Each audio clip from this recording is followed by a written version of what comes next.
আত্মীয়স্বজনকে এত কিছু বলেন, ভয় লাগে না যদি আপনি টার্গেটেড হয়ে যান কখনো হাদি ভাইয়ের মতো? ভয় হলো একটা সংক্রামক ব্যাধি। এই পৃথিবীতে কি কারণে মানুষকে হলো দাস বানিয়ে রাখা হয়, মানে আমরা তো আশরাফুল মাখলুকাত, কিন্তু এই মানুষকে আবারই বলা হয়েছে বালহুম আদল, অর্থাৎ তারা চতুষ্পদ প্রাণী থেকেও আরও নিকৃষ্ট। আমি তো আল্লাহর বান্দা, আমি আল্লাহর কোরআন এবং আল্লাহতে বিশ্বাস করি। সেখানে বলেছে তিনটা জিনিস, অর্থাৎ ওলা নাবনু আল্লাহকুম বিষয় মিনাল খৌফ, খৌফ মানে ভয়, ওয়াল জোর ক্ষুদা, অর্থাৎ আমরা কেন ক্ষুধার কারণে তো যাই, যে ভাই ঠিক আছে গুলশান অফিসে যাই, ওখানে কিছু টাকা পাবো, মানে নিজের বাপ বলে আরেকজনের বাপ বানায় দিই। আবার এই হলো ওয়ান অ্যাকশন, মানে আপনার যে আমল খারাপ কাজকর্মের কারণে হলো মানুষকে পরীক্ষা করা হয়।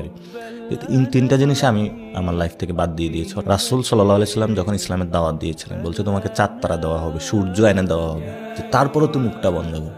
রাসূল সাল্লাল্লাহু আলাইহি সাল্লাম কিন্তু কখনোই এটার সাথে কম্প্রোমাইজ করেন নাই।